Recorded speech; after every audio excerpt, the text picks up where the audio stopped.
So I'm here with Donna Callan, the Manager of Athletic Marketing and Promotions, and so I have some questions for you. Okay. So tell me about your background. So I graduated from JSU in '91 with a degree in marketing, minor in communications, and my first job out of college was actually in grocery sales. I worked for a merchandising company that led into me going with another company called Hormel Foods, sold Spam. And I was with them for quite a few years in sales, always been in sales. And from there, I went to work for Marriott and was director of sales for a Courtyard and Fairfield Inn and Suites. I've also coached cheer and gymnastics for the last 27 years. I do that at night. And then while I was at the Marriott, JSU came to me about working here, doing corporate sponsorships and marketing for athletics. So my whole background has been in sales. I've worked briefly for did some marketing for a radiology group.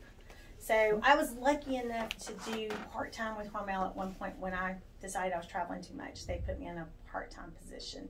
And when I was doing that, I also took on a part-time working for a radiology group. So, and that, so all been in sales. That's pretty cool. You have a broad range, and kind of brought you into doing this for athletics. Right, and totally different. Yeah. From food to hospitality to sports. Yeah, kind of all aspects. Yes. Yeah. Yes. So tell me about your current role, and then how your background kind of applies to your current role. My current role is Manager of Athletic Marketing and Promotions, and when I started, like I said, I was corporate sales for the first. I've been here 11 years for 9.5, and then we brought on a third party. So corporate sponsorships was pulled out of my role, which I was not happy about. But we moved forward, and I am responsible for all marketing and athletics, then the mascot and cheer program. So I book all cocky events. I oversee that our program is running smooth with cheer, help with picking the team, hiring, firing coach, all their appearances, their scholarships, help with ordering their Adidas. But then, so that's just my extra little admin role on the side that I was given. So with marketing, it's mostly interaction with our students and our fan base at games. So I guess more of a fan engagement type deal, coming up with the promotions. I work real close with, SGA to come up with our promotional nights for basketball, volleyball, baseball, softball. Work with all of our coaches on what their expectations are, what kind of promotions did they want to have. I also am responsible for the car dealer program for our coaches that drive dealer cars. Mm-hmm. They did leave that part of sales component in my role, which that is very challenging, but I think you have a challenging question, so we'll talk about that next. And let's see what else. I help with the golf tournament, the Athletics Spit Zone. That's Edlet and I do that together. So that does very well. Our one this summer, we profited like $62,000 from that. Oh, wow. Mm-hmm. Cool. But Ed and I've done that for the last 8 years. And then my newest role is I'm going to be in charge of the Gamecock Club, the Donor Athletic Club. So that is a new role, along with we've hired another third party to do ticket sales. It's called Tamar Sells You. Okay. And this is a very unique situation, but I'm actually going to be working with Tamar, but employed by JSU, to do outside ticket sales. Huh. So, and that's a little new role for me as well. Interesting. Very interesting. Okay, so you kind of mentioned challenges. So what challenges do you face in your role? Challenges with, for sure, challenges with the car deal, just to do that, because I've already brought it up, that's a very hard deal.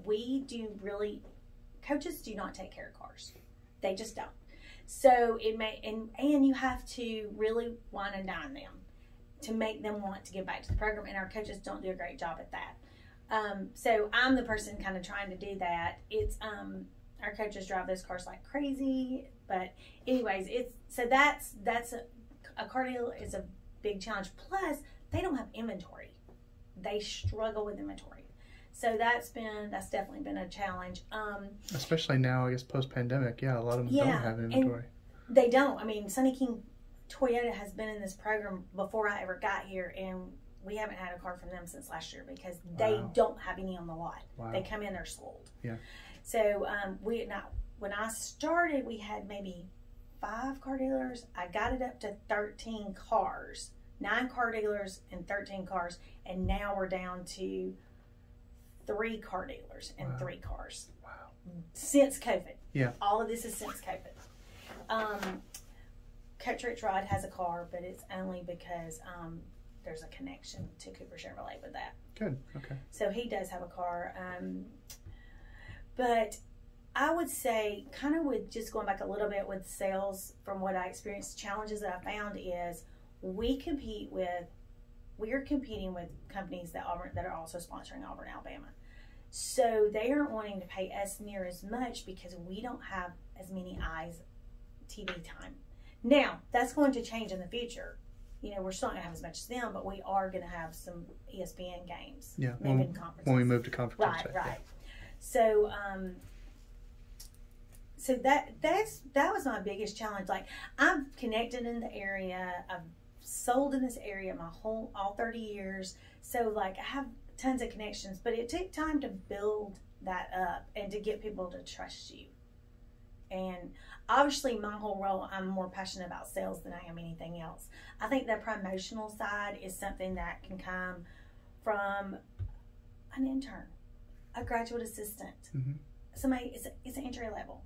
So I try to utilize my student workers to really help with that part and let them start learning that.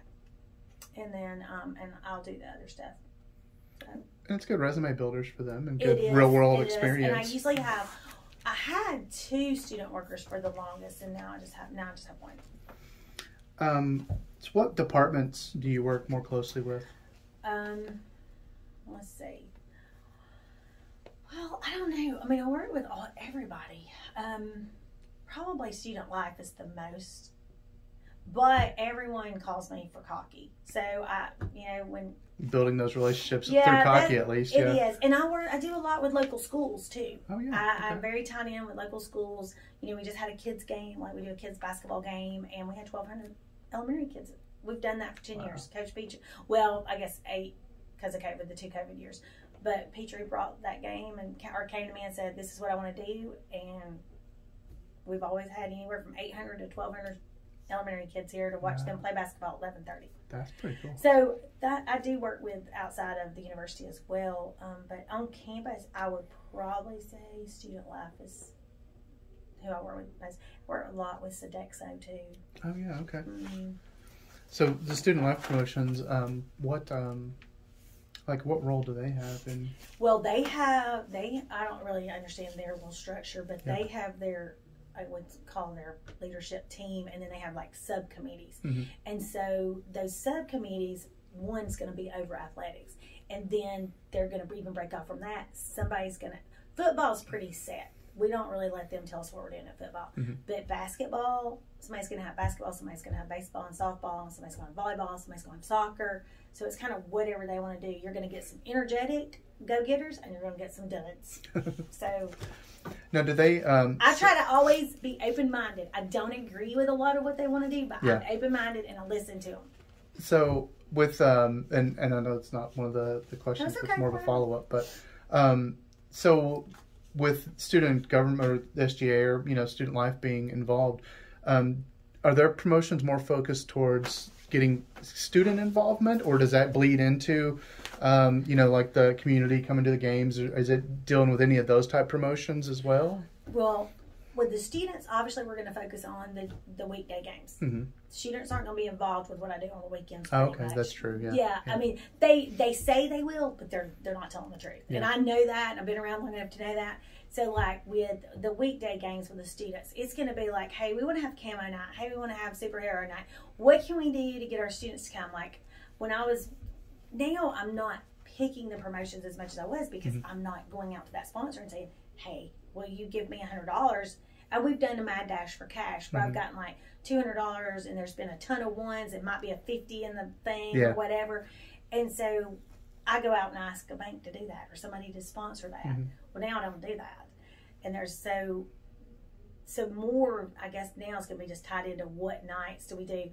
you know, what sorority or fraternity has the most spirit. Yeah. Do spirit nights, those kind of things.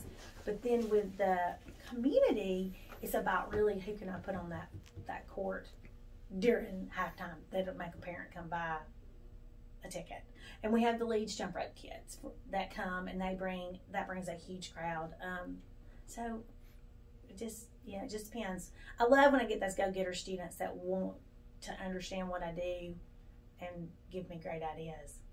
Have you had any promotions that just didn't work that you would call a failed promotion? I hate to say anything fails, but I have some that I don't want to do again. I can tell you my best promotion right now. My best promotion right now by far, and it's funny. I still get to sell this one too. They didn't take this one away. It's called Freestyle Graphic T-shirt toss. And so Freestyle Graphic does all of my shirts. Does it because cheer has a ton of shirts, and now football gets, you know, they get apparel every week. So, and I got them hooked in with Freestyle. So Freestyle loves me. So they give me $10,000 worth of shirts for basketball season. Wow. They do. In fact, they have to store them. I have to go get them as I need them. And we throw 80 shirts at every men's game and 50 shirts at every women's game. That's awesome. That's like my best promotion. But one that probably didn't work, I'm going to say from a perspective of me that didn't work, was I did a DQ dunk. Mm-hmm. And I dealt with the owners of Dairy Queen here, and it was a disaster because they wanted me to tell them every time we were close. And it was just, and then they wanted to say, hey, well, they can only come between 2 and 5 on Sunday. And I'm like, you can't do that. It doesn't work when you do it that way. Yeah. So, but the DQ dunk was so cool because, like, it was like if the men's team would dunk, then the blizzard comes up or whatever. I mean, it was so That's pretty cool.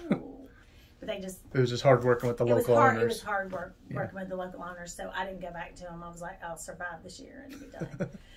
But I've had some good promotion stuff, and I copy promotion stuff. Like I go to other people's games, so because I want to see what everybody else is doing, and I copy it. Yeah, and you can gauge fan reaction while you're there, and things like that. It's like everyone loves that. Okay, let's give that a shot. Do it again. Yeah. So how has social media impacted your role? Okay, so the weird thing on social media for me is that our sports information team handles social media for athletics and for each team. So if you're in charge of volleyball, then you're running social media for volleyball. So it's kind of weird when I sit on calls with our conferences.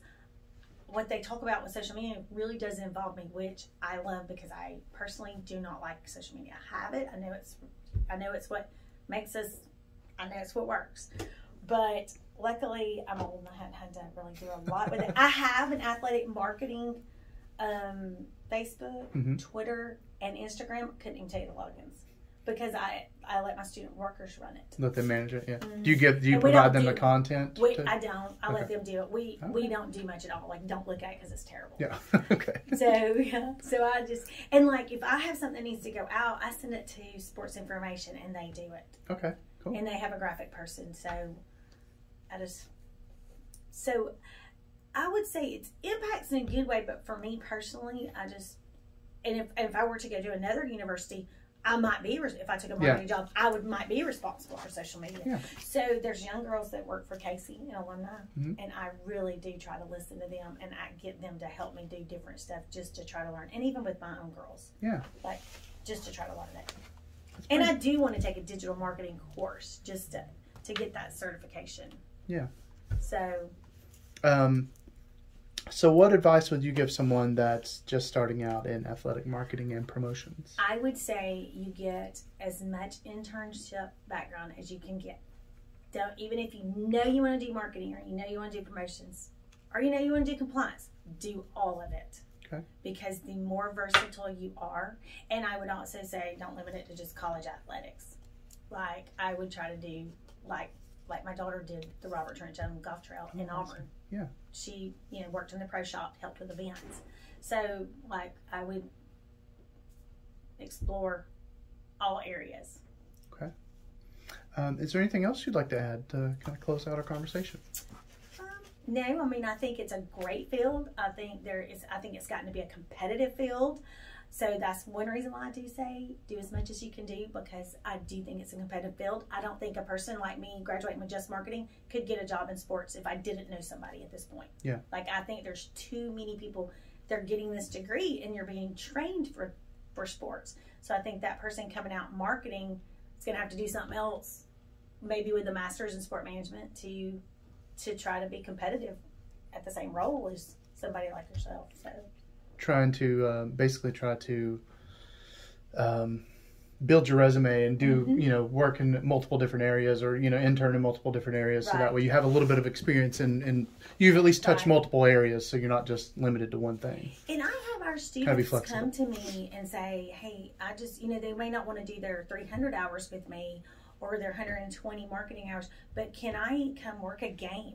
And I usually let Dr. Gilbert know, hey, like with the kids game we did, hey, I'm going to need like 4 workers, because all my cheerleaders could help, but they're in class too. So I need 4 workers that could come and help me.